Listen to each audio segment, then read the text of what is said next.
So the topic today is your cap table as your strategy. And we have Chris Fenster from Propeller. And as soon as Chris shared this with me, I knew exactly what he was talking about.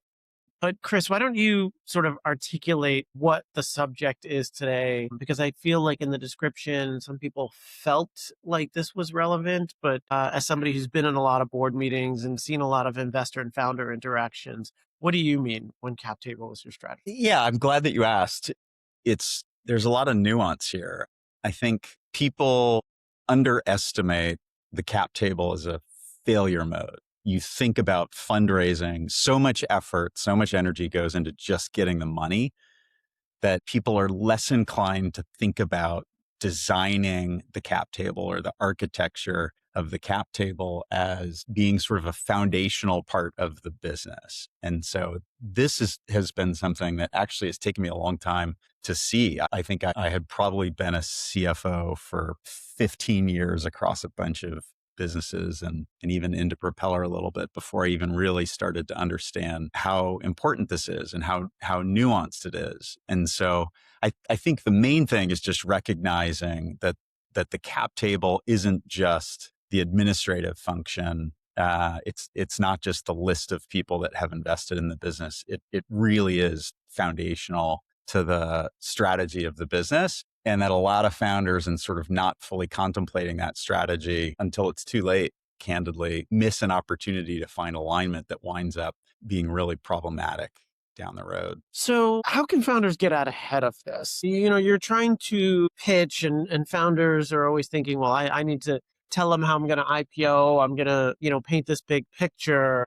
But how do I make sure that if I want optionality, or, maybe I'm not up for the full venture pathway, how do I just make sure that we're all aligned? Yeah.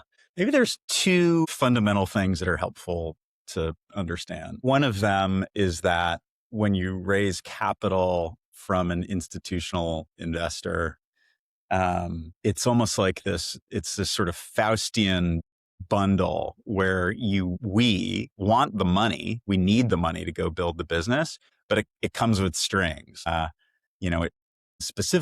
It comes with governance and guidance, like two things that are similar but different. Governance is literally a board and a fiduciary responsibility. Guidance is just the advice. We'll talk about this later. I'm sure they're sort of, active, engaged, helpful investors, and they're people that just write you a check.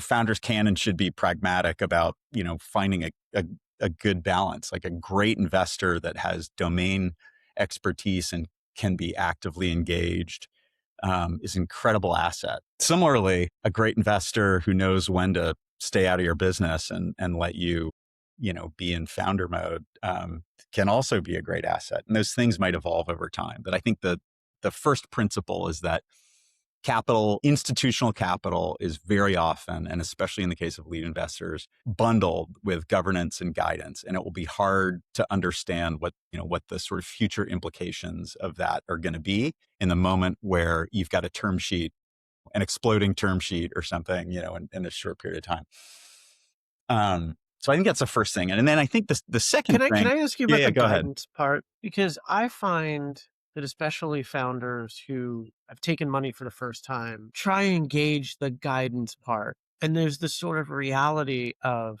if I get into trouble or if I need more money, obviously these folks are the ones who are going to be there for me. So even if I have board control, money is some element of control and influence. And when we're talking about, I've heard people say my investors are pushing me to move fast, or I want to be aggressive, but maybe my aggressive investors are more conservative. Who has the power in that dynamic? Do I have to listen to my board's guidance? And ultimately, I guess in some instances they can get rid of me, but that seems sort of a last resort. So Yeah, how heavy-handed is that guidance? it totally varies. And I've seen it evolve over time. And I think I've experienced this myself at Propeller, just in through my own experience. There's nothing like a confidence vacuum in a board or in a decision-making structure to encourage people to fill a void.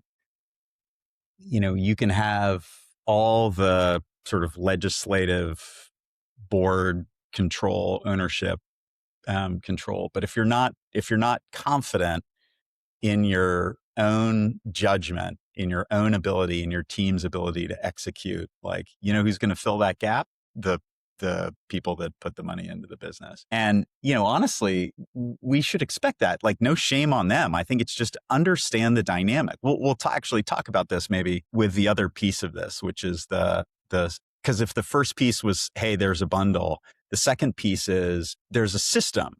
And there are fiduciary responsibilities that are different on both sides of this equation. Like, it helps to understand the basics of how a fund works, how institutional capital works. Like, investors raise capital from LPs. A small amount might come from them. I don't know what 2%, 5% maybe actually comes from the GPs. Right. Not more than that. Yeah, like rarely more. So it's 95% other people's money.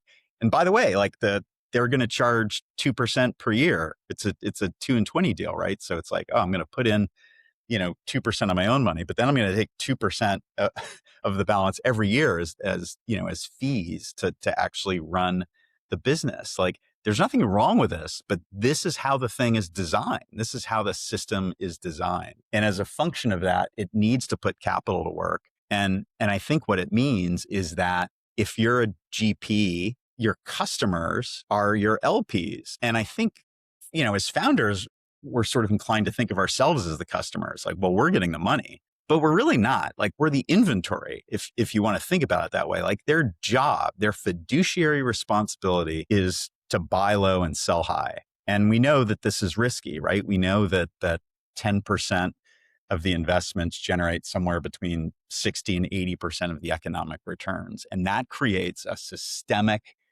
requirement to take risk. And, that's why we talk about TAM. Can I return the fund with my investment? So if the first thing is there's this bundle, the second thing is we have fundamentally different interests. And I think it's important to understand that as you go into the process so that you can handle things responsibly. So now, if we're coming back to the question you asked about how much power do I have, decision-making authority, it helps, I think, to have some context around that. Our investors have a fiduciary responsibility to generate economic return for their LPs. And if I'm not confident that I have a plan that will do that for them, like, they have a responsibility to engage. If they have the opportunity, they have a responsibility to do it. So again, I'm not being judgmental. Like, you and many of my closest friends are investors. But it helps to just really understand the systemic incentives and the tension, because then you can design around it, right? You can be more intentional about how you set things up and how you operate. I want to talk about the confidence thing for a moment because I thought that was a really key point. And I think this is often where good financial transparency and modeling. And we had this discussion. We had a CFO roundtable the other day, and we were just talking about who ultimately owns the plan. And you had aggressive CEOs and CFOs trying to ground things in reality and the sort of board dynamics around that. But one thing that sort of came out of the meeting is knowing and understanding the levers of your business is really the best way to handle that conversation rather than predict, oh, we're going to be at 50 million this year, making sure that everybody around the table knows that, like, we get to 50 million through the following formula, this many leads, this conversion, right? So here's our marketing person to talk about the lead generation. Here's the user experience designer who is going to improve our conversion. Here's the CTO is going to talk about uptime or scaling or all of this sort of stuff, right? So everybody knows the inputs that go into it, which I think makes for a more confident founder to speak, that they're not just, giving this pie in the sky version of what's going to happen, but there's just like, there is a plan. It has been vetted by all of the senior people. It is believable. There's meat to the bones of this thing. And I think that's a a really important confidence boost for a founder. And I think founders who go in saying, well, who knows what the future will be? It's hard to be confident talking about what is the right next move when you haven't even thought about what the future could be and what the levers and what the drivers Yeah. are. Yeah, it's true. And I think there's also this dynamic where we have a vision for a problem that we want to solve and a business that we want to build. And in the effort to go realize that vision, we go out to raise capital. You've seen this yourself, I'm sure, and we've read about it. You think, okay, I'm going to do a seed round and I'm going to raise $500,000, but it turns out that nobody writes $500,000 checks, or that the number of people that will write those checks is smaller, and it's actually easier to raise a $2 million seed round than a $500,000 seed round, because now there's some institutionals that'll cut that check. And so you wind up with this vision creep. And eventually, great, you get your seed round and hopefully you spend it wisely. And now you're doing a Series A, and, it used to be 5 on 20 and now it's like 10 on 50 or something like that. And like you eventually wind up with this vision that has been tailored to the system that the investors are set up to run. This is not necessarily the idea that inspired you all those years ago. So now, I've and maybe you go out to raise 5 on 20, but you actually come back with 10 on 50. I literally saw this happen to a founder that we know. She went out to raise a round like this and came out with a round like that.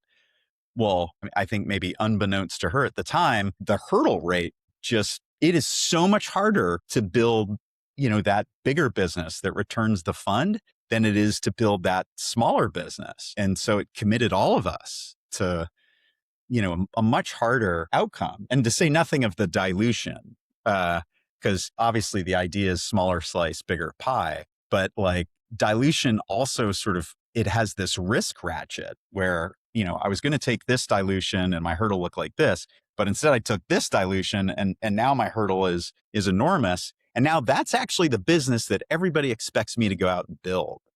And so now I'm in that conversation with the board, and you're asking me about my confidence. Well, I was real confident building the business that I originally conceived. And I actually would have been very confident with 5 on 20 and 25 posts and like building that business. But now, like, I've got these stakeholders, and look, I'm still in control. I've still got the board. I've got all the other stuff, but like, it's a slippery slope. And that's where it starts to get hard. I mean, that's why I could see this as an architectural problem, as a design problem. Do you know what I mean? And I'm like, I'm not directly answering your question, but I think I'm trying to answer it in the context of the cap table and today's themes. Like, there's all kinds of things you can do, but I think the first thing is to recognize that there are these like differing systemic incentives that you have to grapple with. And when you commit to that larger raise and the sort of risk ratchet,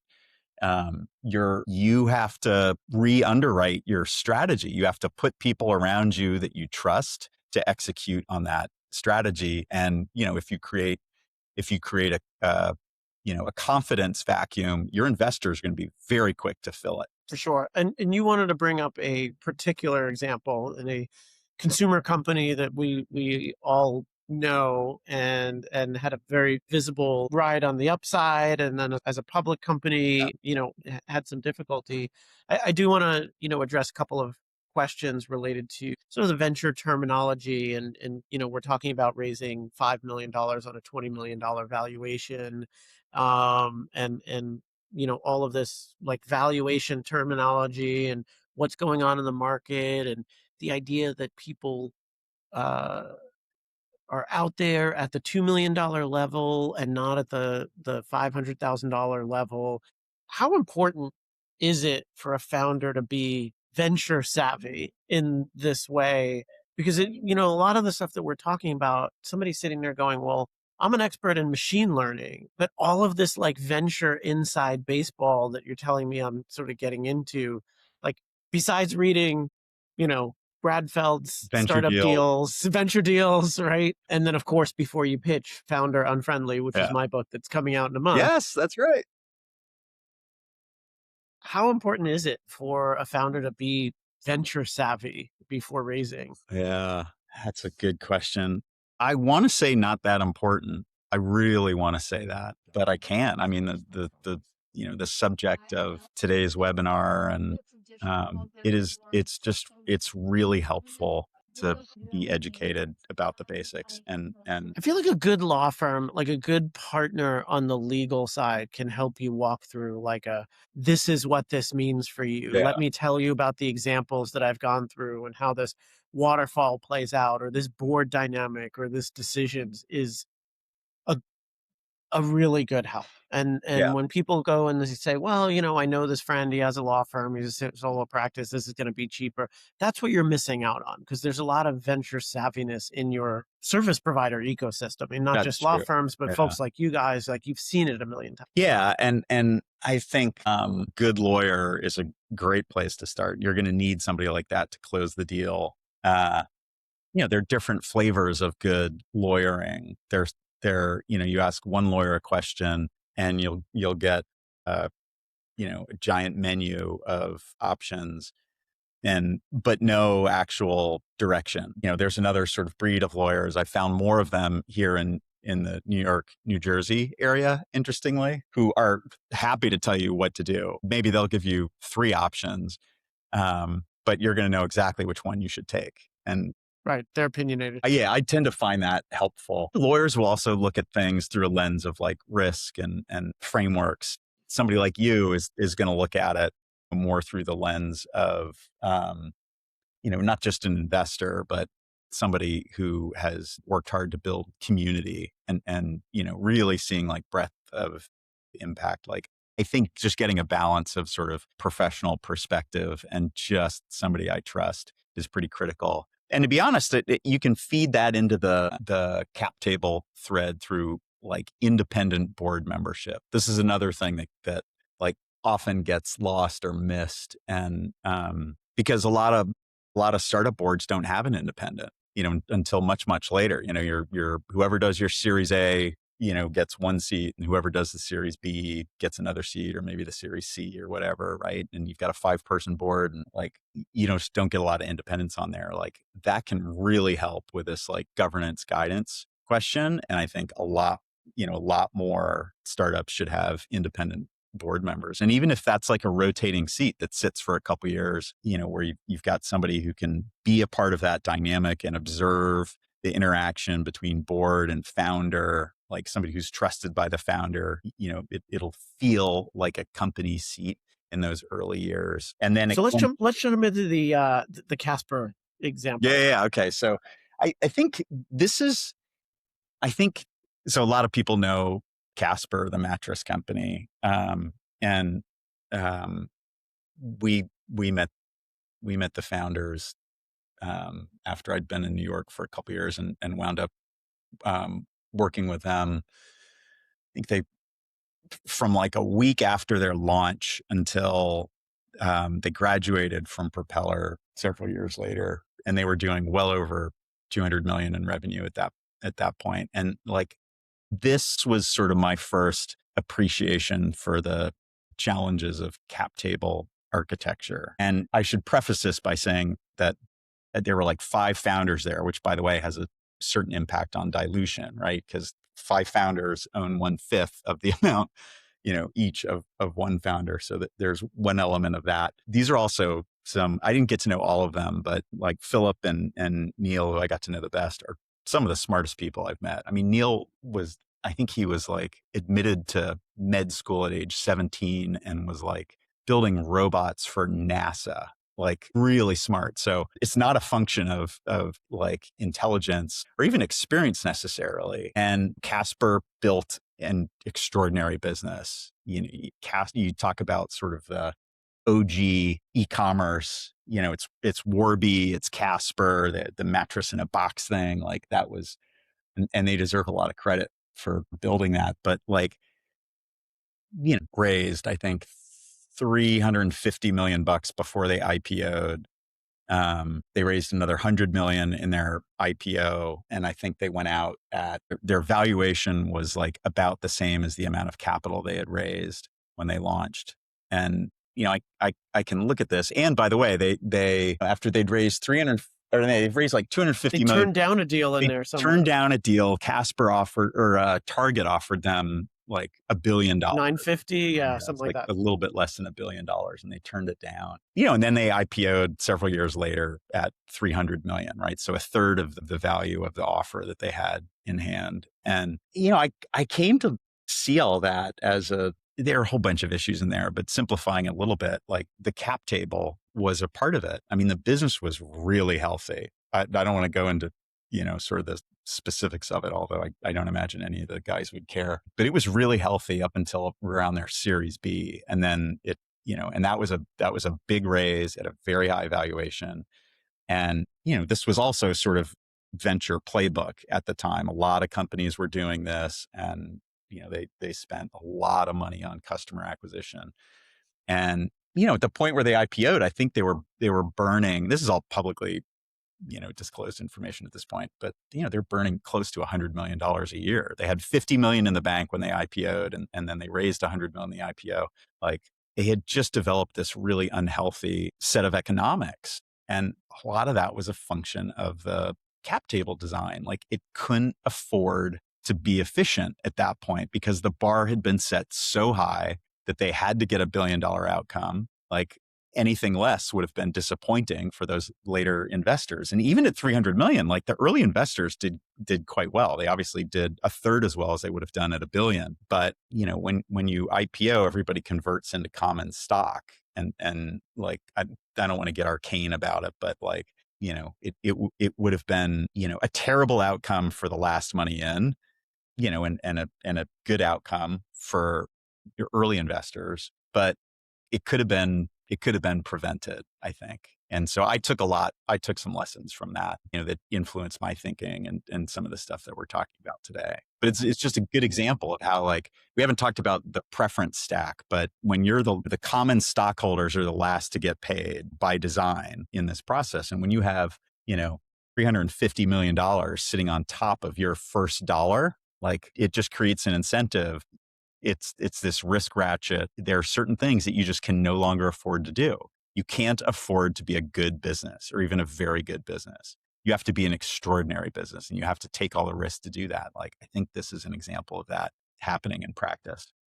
One of the things, and I've seen this in a couple of companies. I have two companies in my portfolio that similar dynamics around the cap table to each other, but they have different impacts on the company. So one of my portfolio companies, a SaaS business in the healthcare space, raised, I gotta say, like $1 million from a high net worth individual in the pre-seed round, maybe a couple of others, but mostly from this one guy. Then took money from me and a couple of other smaller firms, and then did a seed round. And this is a number of years ago. So this was a seed of, I'm gonna say, 2 on 13 or something like that, right? Mhm.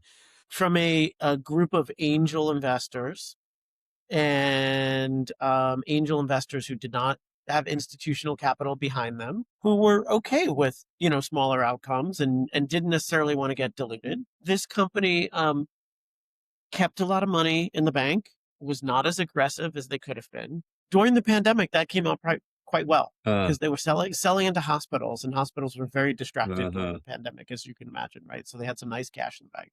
Grew this company to the point where a private equity firm bought 90% of the preferred for about 15x our return. And at a valuation that I think was like at 160, Wow. most VC firms would not be thrilled with a $160 million valuation. But between me and my $15 million fund and the angel investors who came into this deal and the high net worth individual who was in at a valuation even lower than I was, we were all thrilled. And this company had money in the bank when they did the deal. They didn't have to take the deal. They were able to negotiate, and the founder's still running the company, Nice. and they have growth capital. They did an acquisition, right? He was able to put some money in the bank and continue to grow the business from there. And I've still got 10% of my preferred in.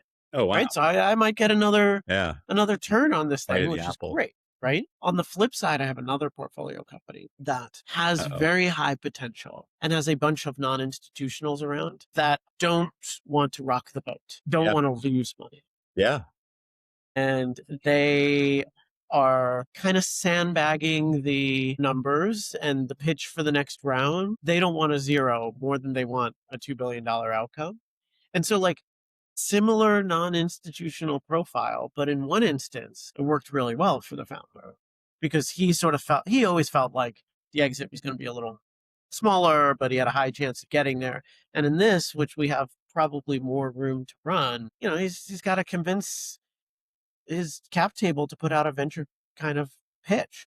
Yeah. It's not to say that like all VC institutions are bad and will push you in a bad place, or all angels are going to be helpful and aligned or whatever. It's just you got to be intentional about what your Bingo. goal I is. think that's right. Look, private equity follows a different playbook than venture. Private equity is really happy with a X return. They might underwrite for a little bit less and hope for a little bit more, but there's definitely some nuance in that. It's hard for most venture funds these days, especially with everything that's happening in AI, which is having this really profound macro impact. It's sucking dollars away from companies that are not AI, right? And the top 20 deals are so enormous that it's creating this sort of barbell of like investing dynamics. You're either there or you're here, but in the middle there actually isn't much going on. And to your point, I think and maybe that's sort of the theme for this whole conversation, like, be intentional about what you're doing. See it as like an architectural element of the business that you're building. And it's hard. And so, our tendency is to rush through it, pop the champagne and celebrate with a humble post on LinkedIn, right? So, maybe like It's a little more complex it's than a that. little more complex. Yeah. You just gotta think about, it starts with awareness of the dynamic. Then I think you can empower yourself with the information. Like, look for the people that have the perspective. You cannot solve a problem that you can't articulate. So I think Sure. just understanding is helpful. Awesome. On that note, surround yourself with professionals who've been around the table before. Could be in the form of, like you said, board members, your legal counsel, your financial partner, like Propeller, and make sure you're being intentional. Make sure you're going eyes wide open. And as always, I appreciate the time, Chris. Yeah. Thanks again, Charlie. Always a pleasure. Thank you. All right.